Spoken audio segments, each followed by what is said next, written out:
Welcome back, party people. Do I have a bit of almond in my teeth? Yes. Are we going to discuss the differences in the approach to truth between East and West? Also, yes. Probably both of them at the same time. So what is the difference between the approach to truth, capital T truth, the pursuit of truth? The lives-long pursuit of capital T truth from the Western perspective and from the Eastern perspective. In some ways, in studying development economics in undergrad, it is an oversimplification to approach philosophy or the world in oversimplistic terms like East and West. And yet, sometimes it is quite helpful when there is such a foundational difference between the two. Such a foundational difference between the two in certain topics. To take the approach that is an oversimplification. That obviously does not cover all exceptions to the rule, but is directionally true. And when it comes to our pursuit of truth, culturally speaking, philosophically speaking, from the West, there is a high contrast, a big difference between the foundational pursuit of truth and the worldviews from the East. The differences being the Judeo-Christian Islamic approach to truth and truth being linguistic. The truth being something that is a factual statement, belief, viewpoint. Putting words in a specific order and stating them as a vow or as a belief system versus the truth in the East is transcendent of language. It, according to Advaita Vedanta, the truth is not in words, as is said within this ancient philosophy. The truth is not in words. Language cannot grasp the truth in the same way our fingers and hands cannot grasp the ocean. To try to take, as they say, a God defined as a God confined, to try to take something as infinite as the truth, as reality itself, and try to confine it with words is not only impossible, laughable from the Eastern perspective. But the truth in the West oftentimes gets relegated, gets boiled down to honesty, speaking the truth. It becomes, instead of a pointer towards reality, it becomes a civilizing force. Putting the truth, everybody must speak the truth. Synonymizing honesty and the spoken word with truth is, like I said, a civilizing force. It works wonders to tell a community they must speak the truth, that the truth is in words, and that they must string their words together in the proper order. For them to be true, for them to approach truth, the words must be in the right order. The credo, the belief system must be stated back. And growing up in Texas, it must be stated back when you're like 7 years old. And then reinforced at 10, 12, 15. Growing up Roman Catholic, you're literally told words to say as a child and as an adolescent. And you're told these words are the truth. And the quote-unquote truth is a smattering of facts about events long ago, people long gone, forces that we cannot perceive. This is, again, very different than the Eastern approach to truth. The Eastern approach to truth is not about pledging allegiance to some imperial power. Metaphysically or literally, the truth in the Eastern sense is an experience. The truth, reality, turiya, moksha, nirvana, liberation, realization. It is experiencing reality. And as I've said on this podcast project before, this philosophy of Advaita Vedanta, which if this is your first episode you're coming to within the Daily Vedantic, feel free to check out the first episode on the entire project, which is a 15-minute overview of the whole philosophy of Advaita Vedanta, which this ancient philosophy that predates all Western philosophies, this ancient philosophy can be explained in a matter of a few minutes, 15 minutes. The whole philosophy. No shoulds, no shouldn'ts, no shalt nots. There's no codex of rules you must follow, just eternal principles. One of the eternal principles of this philosophy is that it says this philosophy is not the truth. Another word for Vedanta, another term for Vedanta is Sanatana Dharma, which means eternal principles. And one of the 24 or so eternal principles that are emphasized most within this framework, approach to living life, is this concept that this philosophy is not the truth. I have never come across a philosophy that disavows itself. Usually a philosophy reinforces itself from every angle, and anything that comes across the desk that disavows it, you put your head in the sand. You can see that with literal interpretations of the Bible, where you have people that are like, nope, whatever that scientist says, that is, I don't know, the dark forces at work. Do not listen to it. But with this philosophy, not only does it make space for the best of science, the best of philosophy, the best of religion, all of it fits under the umbrella within the concepts and principles of Advaita Vedanta. All of it. I mean, it actually is no wonder that you have people like Schrödinger, who named his dog Atman, a quantum physicist that names his dog Atman because he finds so many similarities with his observations, with his scientific approach to the world, and this ancient philosophy. You have philosophers like Schopenhauer, Emerson, Thoreau, Carl Jung, studying this philosophy daily.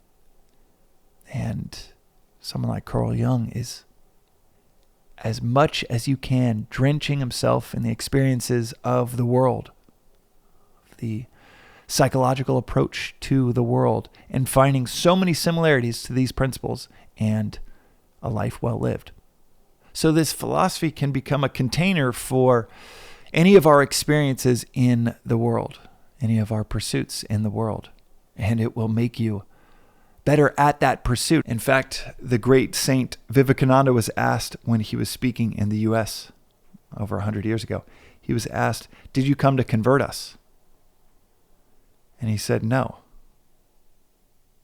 I came to make a Christian a better Christian, the Jew a better Jew, the Muslim a better Muslim." This philosophy, like I said, makes space for the best of religion, of science, of philosophy. Socrates' allegory of the cave, as we have discussed, fits so hand in glove perfectly within this philosophy of Advaita Vedanta that predated Socrates, predated even the pre-Socratic philosophers like Thales by thousands of years. And the Silk Roads were well established, the trade roads were well established between East and West at that point, between Greece and India. In fact, you have Socrates' heroes, Pythagoras, and many historians believe Pythagoras spent up to a decade in India, 20 years before Socrates was even born. So these trade routes existed. The exchange of these ideas for those curious about such topics existed. And you find it in all of these world traditions we have in the West. And this philosophy is not mutually exclusive. It does not exclude the philosophy of, let's say, Christ, or of Socrates, of Plato, of Hegel, of Kant, of Schopenhauer. They're quite compatible when looked at through the right lens. But a significant distinction is many philosophies in the West, worldviews in the West, believe that the truth is in words, is in statements, is in facts. This philosophy would say, well, that statement about a dream, the statement of the dream you had last night, someone was wearing a blue shirt, has as much value and substance in your waking state as talking about facts in this world would have to waking up to reality. In other words, stating a fact about a dream you had. Let's say you were on a cruise ship, cruising through the Atlantic. That might have some factual value of the dream that you had. But was it the truth? The truth is you were asleep in your bed, comfortable beneath your covers, not on a cruise ship. And stringing together words to describe an experience here that is not, according to a philosophy like Vedanta, reality. Stringing together a series of words to describe facts or a historical account is not the truth, according to this philosophy. Because this philosophy says the truth transcends this experience. The truth, what's really happening in the universe, within the limitation of language, I'll use that phrase. What's really happening has nothing to do with words. Words do not touch it. Just like talking about surfing does not get anywhere close to the experience of gliding down the line. The truth philosophically from the Eastern lens, whether it's Vedantic, whether it is a Buddhist lens, whether it's Jainist, whether it is any number of the derivations of all three, the truth is an experience, much like riding down the line of a 5-foot wave surfing. And the difference in kind, not just a difference in degree from talking about surfing. So, what is the value of words, of listening to a philosophical podcast episode like this? Well, words are great pointers. Talking about the experience of surfing might intrigue you enough to go out and get that experience. And the words, the pointers, the direction towards the truth, towards transcending words. It is like a pole vaulter and their pole. You can't cross the bar without the pole. It might be 12, 13 feet up. You can't cross that bar by just jumping. You need the pole. But if you hold on to the pole, if you get attached to the pole, obsessive about getting all of the words exactly right, quoting chapter, verse, and attached to scholasticism, that is the opposite of the goal, which is to transcend the words. You can't cross the bar with the pole, and you can't cross the bar without the pole. Use the pole, and then drop it.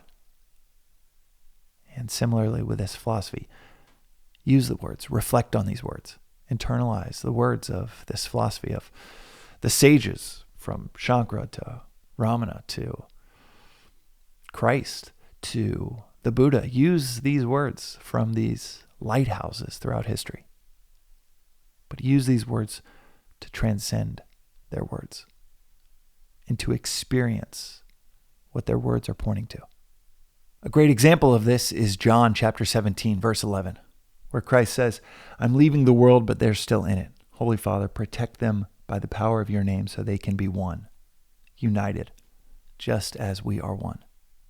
And that is Christ praying loud enough for every disciple to hear what his desire is. His lone desire is for us to discover our union. And a union that he says, just as we are one, him and the Father. These words are pointers, but they are pointers to something that transcends all prayer, all words, all credos, all belief systems, all verse, all scripture. They point to an experience of unity, of oneness. The experience that Christ prayed for, the experience that Ramana Maharshi talked about 2,000 years later, the experience that Vivekananda is even encouraging a Christian to become a better Christian, to follow Christ and not the pastor in the corner of the street, to follow the words, to listen to the prayer, perhaps in John 17. Listen to the words, reflect on the words, and then transcend the words. That is today's reflection on the Daily Vedantic. We'll see you next time.